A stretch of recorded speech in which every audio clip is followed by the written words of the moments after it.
Boa noite, irmãos. Saúdo com a paz do Senhor Jesus. Amém. Que Deus abençoe a vida de vocês. Que a vida de vocês seja cuidada sempre pelo Senhor, né? Louvo a Deus pela oportunidade de estar aqui nessa igreja, congregação do Henrique Jorge. Faço parte ali de Jardim Guanabara 1, pastor Francimar. O pastor de vocês esteve conosco na nossa festa, nos trouxe uma mensagem incrível, enriquecedora. Deus continue abençoando o pastor Márcio e toda essa comunidade aqui do Henrique Jorge. Eu me sinto em casa, irmãos. Cada igreja do nosso ministério, eu me sinto muito bem. Que Deus abençoe a vida de todos e que vocês permaneçam com esse amor, com essa marca de Jesus em vocês. Ele é tudo para nós. David também, Deus abençoe todos os obreiros dessa casa. Que a bênção do Senhor, ela seja constante na vida de vocês. Glória a Jesus. Por obséquio, abra sua Bíblia no Evangelho de Lucas, no capítulo de número 9, versículo de número 23. Lucas, capítulo 9, versículo 23.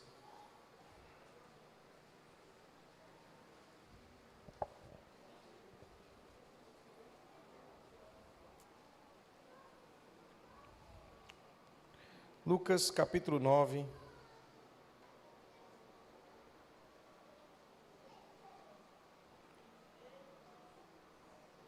Lucas 9, 23, até o versículo 27.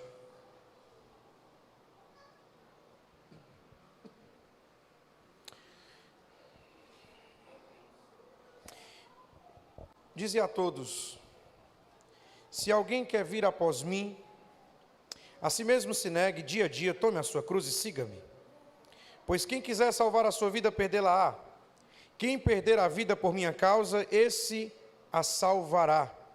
Que aproveita o homem ganhar o mundo inteiro, se vier a perder-se ou causar danos a si mesmo? Porque qualquer que de mim e das minhas palavras se envergonhar, dele se envergonhará o Filho do homem, quando vier na sua glória, e na do Pai, dos santos anjos.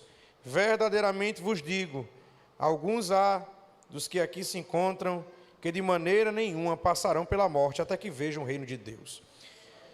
Só para a gente esclarecer um pouco o verso 27, nós acreditamos, na grande maioria dos intérpretes, que esse texto esteja se referindo, né, pastor, à morte, à ressurreição de Jesus, né? É muito comum que se pense dessa forma, né? Glória a Deus por isso. Alguns não provariam a morte até que vejam essa manifestação do reino de Deus, né? Mas eu quero falar hoje sobre qual é a diferença entre um cristão e um discípulo. Que coisa, né? Qual é a diferença entre um cristão e um discípulo? Eu quero comentar isso com os irmãos hoje aqui. Mas antes, eu queria fazer uma rápida introdução do Evangelho de Lucas. O Evangelho de Lucas é um livro histórico. E nós percebemos pela forma da linguagem que é escrito esse Evangelho. Até porque Lucas era um cara intelectual do seu tempo. Ele é conhecido como um médico, né? E há muitas evidências históricas que apontam para Lucas como aquele cara que teve com Paulo. Inclusive aquele filme do apóstolo Paulo, né, muito famoso, que saiu aí, mostrava lá a amizade muito forte entre Paulo e Lucas. E o Lucas, ele vem com essa linguagem histórica, expressando o reino de Deus, as coisas que Jesus fez. Inclusive, o Evangelho de Lucas, ele é uma das evidências da autenticidade do Novo Testamento, no sentido da parte lá dos 4 evangelhos. Eu, pegando aqui as palavras do escritor e teólogo F.F. Bruce, né? Se não fosse, ou melhor, Josh McDowell também vai comentar sobre isso, se não fosse Paulo, né? Paulo, de alguma forma, salvou, digamos assim, os evangelhos. Por quê? Porque Paulo é a maior evidência histórica da morte e da ressurreição de Jesus, até mesmo porque ele teve um encontro com Jesus, foi transformado por Cristo no caminho de Damasco, e ele expressa em 1 Coríntios, de uma forma categórica e apologética, a ressurreição de Jesus, dizendo: olha, eu recebi do Senhor que também vos entreguei, que o Senhor Jesus ressuscitou ao 3º dia, segundo as Escrituras. Por que eu estou falando isso? Porque muitos críticos dos 4 evangelhos, eles vão dizer que existem contradições. Pastor, você já deve ter ouvido sobre isso, né? Que há contradições entre os 4 evangelhos e tal, aquela coisa toda. Claro que nós não acreditamos assim. Nós acreditamos que a Bíblia, ela se harmoniza perfeitamente entre seus livros. Mas se a gente fosse fazer aqui, pegar esses estudos que se fazem sobre os 4 evangelhos, e se eu fosse pressupor pressupondo eu que haja contradição nos 4 evangelhos, embora eu não acredite, tá? Vamos pressupor que exista problemas de contradição, alguma coisa tipo, Paulo é o cara que salva isso tudo. Se não existissem os 4 evangelhos, o que Paulo já pregava já é o suficiente, pastor. São muitas evidências fortíssimas do encontro que ele teve com Jesus, da própria teologia, da forma como ele prega, como ele expõe, como ele defende. Mas Lucas aqui é um livro histórico, e ele manifesta, ele tem o intuito, inclusive, de mostrar, né, os atos de Jesus, né, aquilo que Jesus fez de uma forma bem mais historicizada, uma linguagem mais historicizada. Então esse evangelho é um grande evangelho, é muito importante, né, muitos filmes se baseiam inclusive no evangelho de Lucas. Mas, me atendo aqui ao versículo 23, veja o que Jesus disse: se alguém quer vir após mim, a si mesmo se negue dia a dia e tome a sua cruz e siga-me. Meus irmãos, os termos discípulos e cristão, eles são relacionados. Nós podemos relacionar o termo discípulo ao cristão, porém, eles não são sinônimos em seu significado. Primeiro porque Jesus ele nunca usou a palavra cristão no seu ministério. O termo cristão só vai surgir em Atos 11:26, em Antioquia, quando os discípulos foram pela primeira vez chamados de cristãos. Jesus ele primeiro chama aqueles que lhe seguem de discípulo. E o termo discípulo no grego, traduzindo para o nosso português, significa um aluno, um aprendiz. Um discípulo, ele é um seguidor. O discípulo é alguém que adere completamente ao ensino de outra pessoa, tornando inclusive os ensinos dessa pessoa, desse seu mestre, como ensinos para a prática da vida cotidiana. Os fariseus, eles se orgulhavam de serem discípulos de Moisés. Os seguidores de Jesus, eles foram chamados de discípulos muito antes de serem chamados de cristãos. O seu discipulado começou com o chamado de Jesus e exigiu que eles exercitassem a vontade de segui-lo. Eu estou nessa noite de frente a uma igreja de discípulos de Jesus, amém, irmãos? Seguidores do Evangelho, que acreditam nos ensinos de Cristo. Onde é que eu quero chegar com tudo isso? É o seguinte, é que de nada adianta você estar na igreja se você não for de fato igreja. De nada adianta você estar presente no culto se você de fato não for alguém que obedece o dono do culto, que é Deus. Você pode ser alguém que simpatiza a igreja evangélica, você admira a forma como nós cultuamos a Deus, você gosta dos louvores, mas há um grande desafio em seguir a Deus, em seguir Jesus. É o desafio da renúncia. Todas as vezes que Jesus se encontrava com alguém, ele sempre lançava um desafio. Por exemplo, quando Jesus conversou com a mulher samaritana, qual foi o desafio? Beber da água, que nunca mais ela vai ter sede. E ela foi lá e aceitou o desafio. Bebeu da água. Qual foi o desafio de Zaqueu? Tirar tudo aquilo que ele roubou e devolver o que ele roubou. O que foi que Jesus disse? Hoje entrou salvação nessa casa. Não é sempre assim? O jovem rico, qual foi o desafio? Dê tudo que você tem, dá para os pobres. Porque ele era alguém que parece que teoricamente ele era pegado ou não, não sei. Mas vai que era, foi o desafio. Servir a Jesus é um desafio. Ser cristão é um desafio. E na era que nós vivemos, o mundo contemporâneo, pós-moderno e globalizado, é um desafio maior. Afinal de contas, nós estamos em uma sociedade cujo contexto social é diversificado. Amém, irmãos? Amém. Nós estamos numa sociedade que está em constante transformação e mudança. O mundo muda dia a dia. Eu acho que muitos doutores vão criar muitas dissertações, né, teses para os seus doutorados, para manter seus diplomas, porque a sociedade, se você for estudar, a sociedade, ela está em constante transformação. E aí onde, pastor Márcio, está o desafio da igreja. Porque nós fazemos parte dessa sociedade. E nos é dado o desafio de ser discípulos. E o discípulo, ele tem que ser um diferencial para quem não é discípulo. Ele é alguém que se comporta de uma forma diferente. Ele tem uma característica peculiar. Por que que em Antioquia os discípulos foram pela primeira vez chamados de cristãos? Diga comigo, porque se pareciam com Cristo. Inclusive essa palavra ela é usada até de uma forma paupérrima, pejorativa. Eles chamavam, pastor Márcio, aquelas pessoas de cristãos no sentido de zombaria. Andava com um doidinho lá. aquele cara lá, o Jesus, o Nazareno? Pode ser de uma forma pejorativa ou pode não ser. Uma coisa eu garanto é que os discípulos, eles recebiam esse apelido de uma forma muito feliz. Afinal de contas, o verdadeiro discípulo, ele tem orgulho do seu mestre. O verdadeiro discípulo, ele ama o seu mestre. Ele segue todos os ensinos do seu mestre. Eu estou em uma igreja cujo dono dessa igreja é Jesus. Amém, irmãos? Eu estou em uma casa de oração, onde Cristo é glorificado, onde o mestre que é glorificado aqui hoje é Jesus. E esse Jesus, ele não morreu, ele ressuscitou. E o pilar desta igreja está na ressurreição desse Jesus. E uma das características desse Cristo é que ele morreu na cruz, ele ressuscitou ao terceiro dia, ele virá vitorioso e em breve nós estaremos com o nosso mestre na eternidade. É uma garantia, mas para isso eu preciso obedecer. E essa é uma marca do discipulado: obediência. Obediência. Na nossa igreja tem uma irmã de oração, aquelas irmãs de oração que a gente chama de vaso. Ela sempre conversa comigo, ela diz: Neto, o segredo de uma vida bem sucedida com Deus é obediência. Quer ser abençoado? Obedeça. Quer ser feliz? Obedeça. Mas Neto, o discípulo vai passar por provação, por tribulação? Vai. Mas mesmo passando por provação e por tribulação, ele é feliz. Porque o cristão verdadeiro, ele se gloria na tribulação. Porque ele sabe que essa tribulação vai passar. E ele obedece. E ele é obediente não só quando as coisas estão boas. Ele também é obediente quando as coisas estão ruins. A obediência é um princípio da nossa fé, do nosso chamado. Jesus, ele foi bastante explícito, irmãos, sobre o custo de segui-lo. O discipulado requer uma vida totalmente comprometida, Henrique Jorge 2. Assim, pois, todo aquele que dentre vós, Lucas 14, 33, todo aquele, pois, que dentre vós não renuncia tudo o que tem, não é meu discípulo.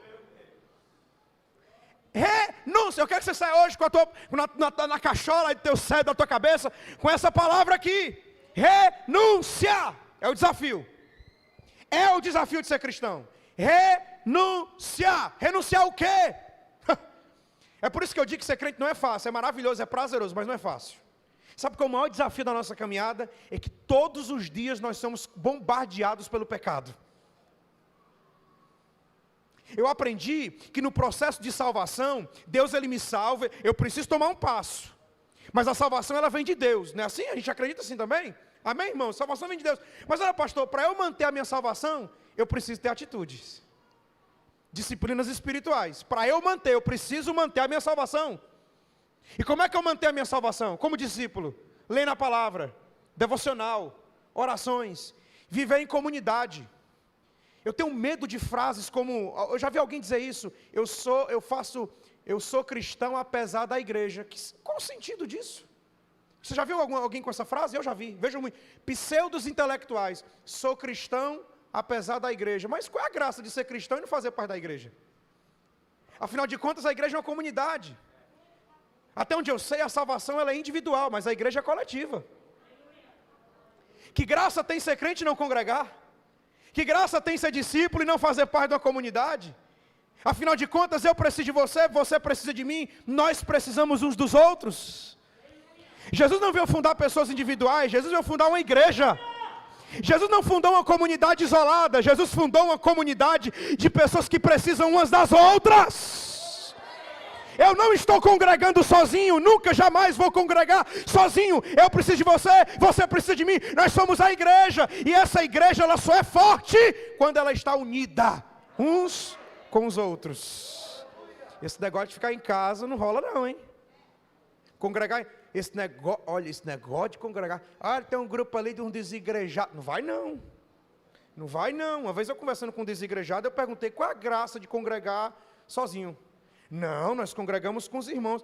Eu disse, e por que vocês não reúnem no templo? Eu disse, porque Jesus não veio fundar templo, Jesus veio fundar uma igreja. Legal, mas como é? Vocês comportam um número de pessoas? Não, a gente fica debaixo de uma árvore. Eu disse, A gente fica na casa de alguém. E se a casa da pessoa ficar lotada, não comportar o povo, vamos para onde? Aí a gente pode... eu digo, então é por isso que a gente tem um templo, um espaço maior, porque a gente tem a visão de comunidade, de igreja, todo mundo junto. Já imaginou se a gente pegasse esse povo, tudo que está aqui e colocasse na garagem da casa do irmão? Não ia caber o povo não, gente, é questão de bom senso. É claro que Jesus não mandou a gente erguer templos, mas a gente tem bom senso de entender que o templo é importante para reunir a comunidade. Agora, se a gente fosse pegar aqui pela Bíblia, a Bíblia fala em Atos capítulo 2 ou 3, que Pedro e João subiam ao templo todos os dias, a hora nona, para orar. O templo é importante. Esse ambiente, esse espaço aqui é importante. Pastor Márcio, eu fico ansioso todas as semanas pelo culto lá na igreja de manhã. Um elogio para o pastor Francimar, porque eu fico ansioso também pelos cultos de doutrina. Já fico naquela perspectiva. Hoje mesmo terminou o culto, os meninos já estavam comentando com a música que a gente vai cantar domingo. E na doutrina, quem vem para a doutrina? E a mocidade estava em peso hoje na igreja, né? Quando a gente foi puxar lá a ficha para ver quantos jovens ia, mais de 40 jovens. Eu falei-me, Jesus, o povo estão querendo ir para a casa do Senhor de manhã. Pastor, glória, eu me emociono com isso, foi tão lindo, pastor. Os cultos agora são de manhã. Aí o pastor Francimar criou um negócio lá chamado Café com Pastor. Aí não cabe todo mundo. Ele botou uma mesa lá, quem vier senta com ele.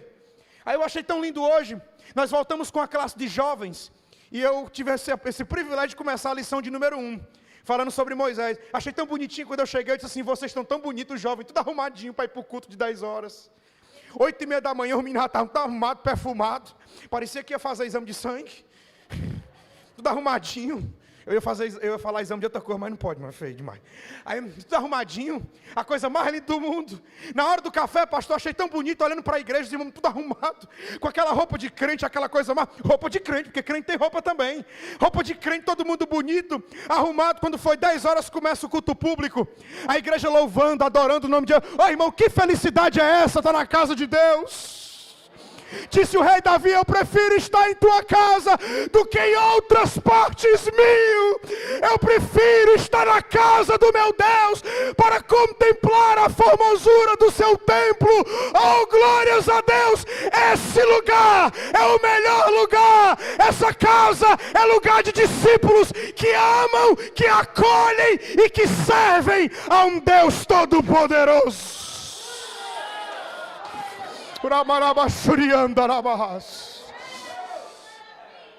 Se você é discípulo, você ama, você acolhe, você serve. Discípulo não perde tempo com fofoca, com picuinha, que não vai com a cara do fulano, do ciclano. Discípulo dá a cara a bater. Discípulo se humilha. Discípulo pede perdão. Discípulo chega, abre o coração, me perdoa se eu fiz alguma coisa com você. Discípulo, quando o irmão entra na igreja, ele não fica brigando com o porteiro lá fora. A pessoa já entra, ele já chega com um sorriso lá para aquela pessoa. É discípulo. Discípulo é feliz. Discípulo é cheio de Deus. Discípulo ama o seu mestre. Eu estou nessa noite em uma igreja que é lavada e comprada pelo sangue de Jesus. Uma igreja selada pelo Espírito Santo. Se existe alguém hoje que precisa se posicionar como discípulo, Deus está dizendo, te levanta, te posiciona. Você foi chamado para ser diferente. Diferente.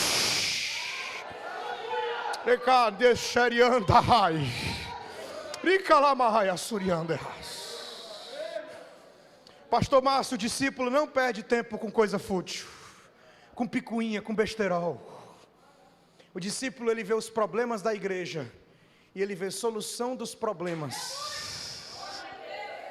Aleluia. Aleluia. Nós precisamos dar os nossos ombros. Nós precisamos dar as mãos para quem precisa. Se alguém cair no nosso meio, a gente não vai pisar na cabeça para matar o resto. Se alguém caiu, a gente vai levantar, pastor Márcio. Esta igreja evangélica Assembleia de Deus é uma igreja que ama, serve e acolhe. E nós temos aprendido isso com a nossa liderança. Lá na nossa diretoria, estamos aprendendo isso, a amar, a servir, a acolher isso, a ser discípulo. Deus não nos chamou para ficar de nariz empinado, se achando melhor que o outro. Olha isso aqui, irmãos, que eu vou dizer para você. O verdadeiro discípulo é aquele que olha para o seu irmão e se sente o menor. Eu sou menor. Aí o outro olha para ele e diz, eu também sou menor. Nós dois somos um menor do que o outro. O discípulo olha para o outro irmão e diz assim, eu sou fraco. Ele vai dizer, eu também sou, pois vamos se ajudar. Vamos se reerguer, nós dois juntos. Porque se acontecer de você cair para um lado, eu te levanto, eu te ajudo aqui. Glória ao nome do Senhor. Glória ao nome do Senhor. Eu quero dizer para essa igreja que Jesus está restaurando discípulos. Coração quebrado de discípulos, Jesus está restaurando aqui nessa igreja hoje. Paira um espírito de unidade sobre essa igreja. Toda dado inflamado, espírito de divisão, que quer quebrar o laço, que quer quebrar a unidade, está sendo desfeito hoje. Jesus está unindo mais. Jesus está unindo mais. Aleluia. Mateus 16, 24, Jesus disse, se alguém quer vir após mim, negue-se a si mesmo. Tome a sua cruz. Siga-me. Cruz não é fardo, cruz é responsabilidade. Pensa errado. Quem pensa que cruz é fardo, não é. Cruz é uma responsabilidade. Cruz é uma representação simbólica. Se você vê alguém com a cruz no pescoço, tu já vai imaginar, ou ele é um protestante ou ele é um católico. Mas ele é um cristão. Porque o símbolo da cruz já denuncia alguma coisa. Sei lá, uma blusa com a cruz, sei lá. A cruz dela tem esse símbolo, essa simbologia, dessa fé que nós acreditamos. Só que muito mais do que uma blusa com a cruz e um cordão com a cruz, é o meu coração que carrega essa cruz. Jesus disse, aquele que põe a mão no arado e olha para trás não é digno de mim. Deixa eu ser um pouco duro com os irmãos aqui, no bom sentido. Esse negócio aqui de ser crente é só para quem quer mesmo, viu, irmão? Aí eu vou ser mais duro ainda, mas recebe isso com amor, eu estou falando isso com amor. Se você não quer entrar nesse barco com a gente, pega o beco. No bom sentido, tá, irmão? Se você não quer, porque esse barco aqui é um barco de tempestade. Nunca foi fácil ser crente, nunca será, é um desafio. Se você não quer andar com a gente, amém, é problema seu. Mas se você quiser andar, estamos juntos.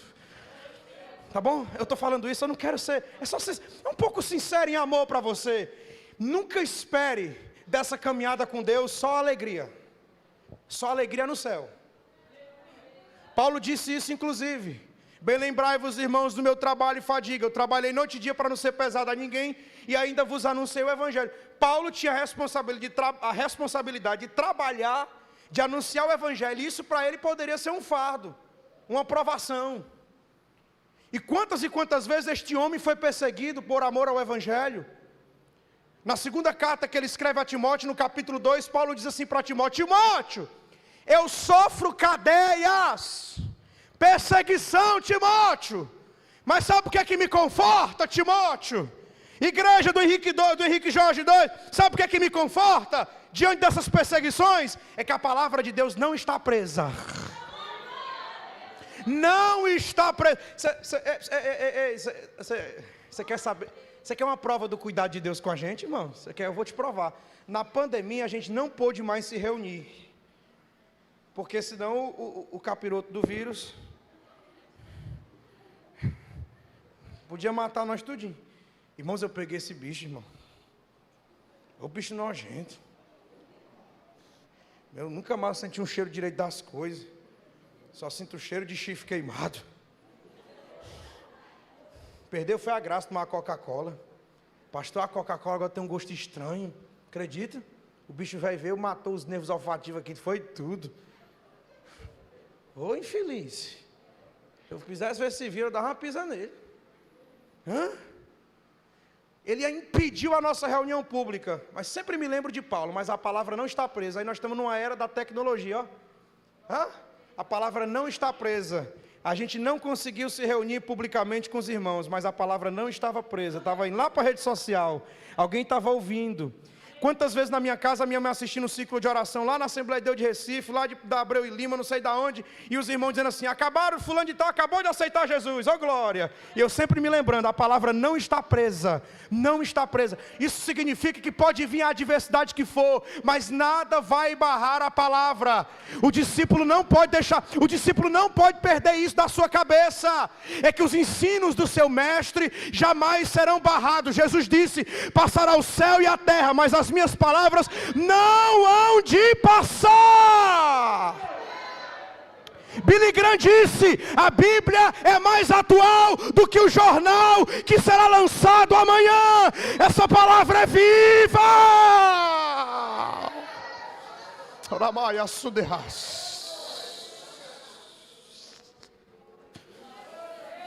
Essa palavra é tão forte, pastor, que a minha mãe deixou de ser testemunho de Jeová por causa dessa palavra. Essa palavra é forte. Essa palavra é tão forte, discípulo de Jesus, que a tua família só está aqui por causa da palavra. Essa igreja ela só se mantém de pé até hoje por causa dessa palavra. Ela continua sendo revelada. A cada dia surge uma inspiração. A cada dia surge algo novo, porque ela se renova dia após dia. Os discípulos têm um livro. Nós somos o povo do livro preto. Nós somos o povo do livro. Nós somos o povo da escritura. E ela nos representa. Ela é a voz de Deus. É Deus falando para a humanidade. Então, meu filho, pode vir a provação no barco do discípulo. Pode vir a tempestade na caminhada do discípulo. Mas ele está muito bem fundamentado. Ele está fundamentado na rocha que é Jesus Cristo. Conforme diz em 1 Coríntios 3,11, porque ninguém pode por outro fundamento, além do que já está posto, o qual é Jesus Cristo. Em 2 Pedro 2,9 está escrito, eis que ponho em Sião uma pedra de esquina, e quem nela crê, jamais será confundido.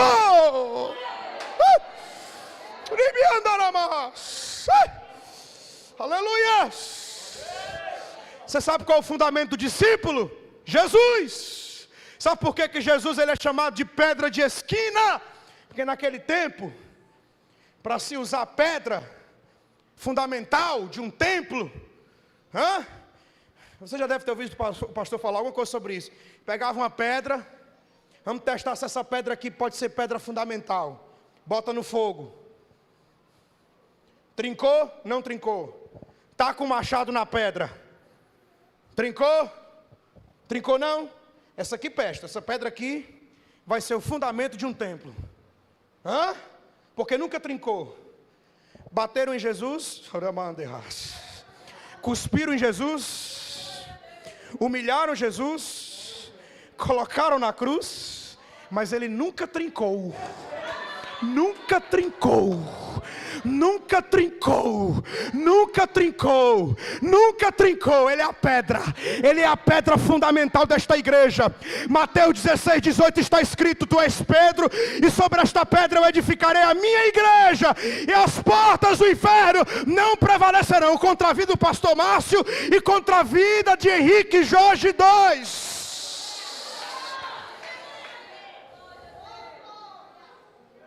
Ei, tá com medo de alguma coisa? Medo de quê, discípulo? Na nossa frente vai um general que não perde batalha. Nós estamos muito bem representados, irmão. A gente pode até nesse ano votar em representante para nos representar lá na Câmara, não sei da onde, prefeito para não sei de quê. A gente pode até, eles são nossos representantes em termos democráticos e políticos e sociais, mas eles nunca serão os nossos representantes no mundo inteiro. O meu representante é Jesus Cristo. Nós estamos marchando por Ele. Nós estamos marchando por Ele. Alguém está querendo nos parar, mas a igreja não vai parar, porque na nossa frente vai um general que não perde batalha. Alguém está querendo nos barrar, calar nossa voz, mas a palavra de Deus não está presa, não está presa, não está presa. Igreja do Senhor, não se prenda, não se prenda, não se prenda. O teu embaixador, o teu representante está aqui. Jesus.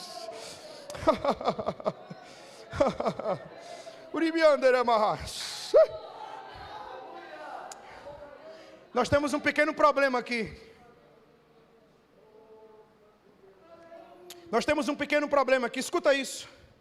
Nem todos os seguidores de Jesus puderam assumir esse compromisso. Em João capítulo 6, versículo 66 está escrito: à vista disso, muitos dos seus discípulos o abandonaram e já não andavam com ele. Esse é o problema que a gente enfrenta na igreja. Pessoas que abandonam a fé. É doloroso. Eu já vi pessoas da igreja que amavam a Deus, serviam com alegria e hoje abandonaram. É porque nunca entenderam de fato o evangelho. Nunca entenderam o preço do discipulado. Jesus usou o termo discípulo, mas nunca usou o termo cristão. A primeira instância da palavra cristão é lá em Atos 11, 26. Foram os discípulos pela primeira vez chamados cristãos. A igreja primitiva, ela tinha outros nomes: discípulos, santos e irmãos.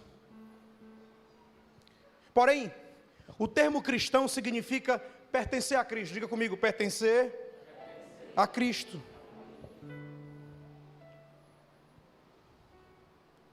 Provavelmente foi usado como um termo depreciativo. Alguém depreciava. Apenas 2 outras vezes a palavra aparece no Novo Testamento. Em Atos 26, 28 e em 1 Pedro 4, 16. Falando biblicamente, meus irmãos, um discípulo, ou melhor, falando biblicamente, escuta isso, um cristão é um discípulo de Cristo. Um cristão, pastor Márcio, é alguém que colocou sua fé no Senhor. Um cristão é alguém que nasceu de novo. Um cristão é alguém que pertence a Jesus. Ele é transformado diariamente à semelhança de Jesus. O verdadeiro cristão terá que ser um discípulo de Jesus. Ou seja, ele contou o custo e tem comprometido a sua vida em seguir a Jesus. Ele aceita o chamado ao sacrifício e segue o Senhor. O discípulo cristão, ele adere ao ensino de Jesus, faz de Cristo sua prioridade número 1 e vive em conformidade. Ele está ativamente envolvido em fazer outros discípulos. A minha família, pastor Márcio, é uma família quase toda protestante, mas tem alguns que não são ainda. Tem uns parentes meus que toda vida que eles me veem, eles sempre me veem arrumado. Ou eu estou indo pregar, ou eu estou indo para o culto lá na igreja. Uma vez um parente meu chegou para mim e disse assim: cara, eu não sei como é que tu aguenta essa vida de crente. Tu é jovem, aproveita a vida, poxa. Eu tenho 26 anos de idade, irmãos. Nasci na igreja, né? Assim, entre aspas, né? 4 anos eu já estava galgando na casa de Deus. Nunca me desviei. Lá em casa eu fui ensinado debaixo de muita peia. Dou glória a Deus pela minha mãe ter me obrigado a ler a Bíblia com 8 anos. Nunca deixei de amar o Senhor. Minha mãe me obrigou até a ir para o seminário. Eu acho que se eu fosse da igreja católica, ela tinha botado para ser padre.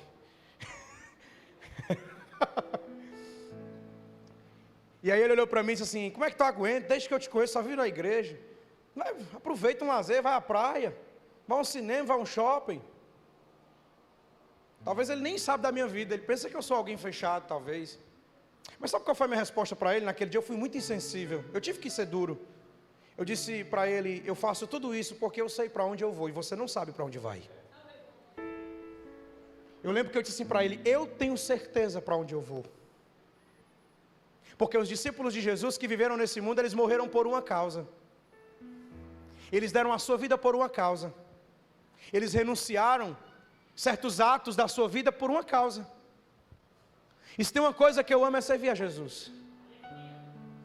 Se tem uma coisa que eu amo é servir ao Senhor. As minhas esperanças e as minhas expectativas, elas estão na casa de Deus.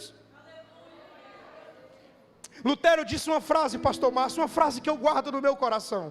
Lutero disse assim: muitas das vezes eu fui levado à oração, porque eu sabia que esse era o único lugar para onde eu podia ir.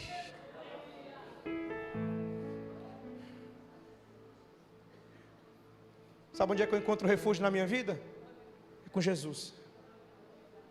Sabe onde é que eu encontro guarita? Em Cristo. É aqui que eu encontro esperança, é no culto. Cinema, shopping, saída de lazer, isso é bom, faz bem para a nossa carne, mas não faz bem para o nosso espírito. Comer pizza, comer carne é muito bom, mas não alimenta as tristezas e as angústias que só Jesus preenche. O verdadeiro discípulo é um crente em Cristo, pastor. Ele ama, ele tem orgulho de ter o seu mestre.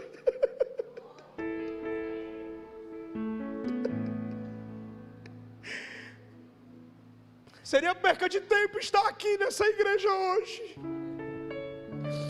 pregando algo que eu não acredito. Eu prego algo que eu acredito, irmãos. Eu tenho convicção do que eu estou pregando hoje aqui. Eu quero dizer para você que vale a pena ser crente. É a melhor escolha, é o melhor caminho. É aqui onde nós encontramos o refúgio.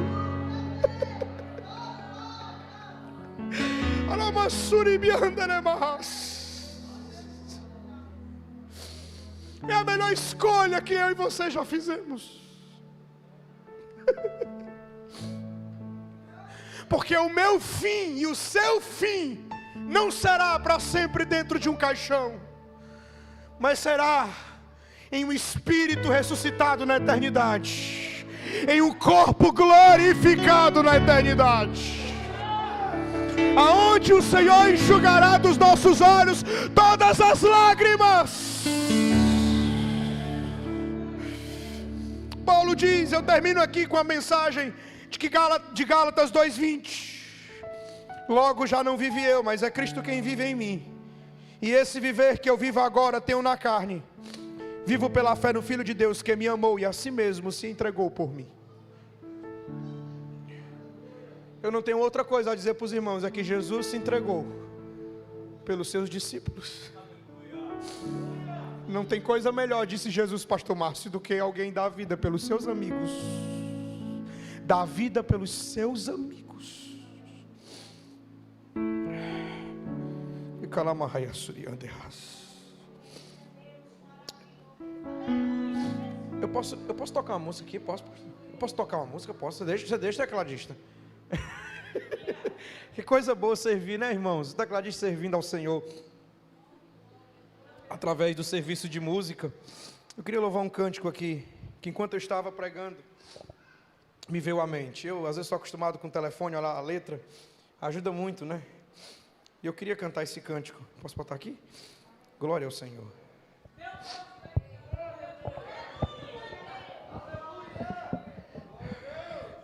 Eu vou me sentar aqui, irmãos.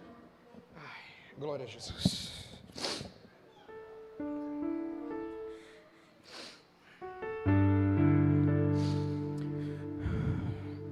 Frente ao mar no crepúsculo eu pude contemplar um bando de aves marinhas no último revoar, e o encontrar no horizonte sem nem se preocupar se quando a noite chegasse teriam onde pousar. Meu rumo também era assim, não ter para onde ir, não ter certeza de voltar, não saber se tinha onde chegar. Eu queria ir com as aves e saber onde elas vão chegar.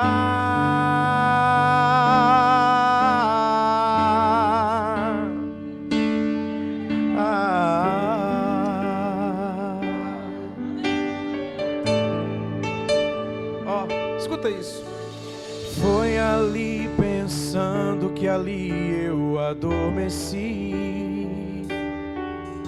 Sonhei que existia uma ilha e o mistério conheci. Quando acordei vi o sol que nascia e logo avistei que as aves marinhas voltavam cantando mais uma vez. Que parte linda é essa?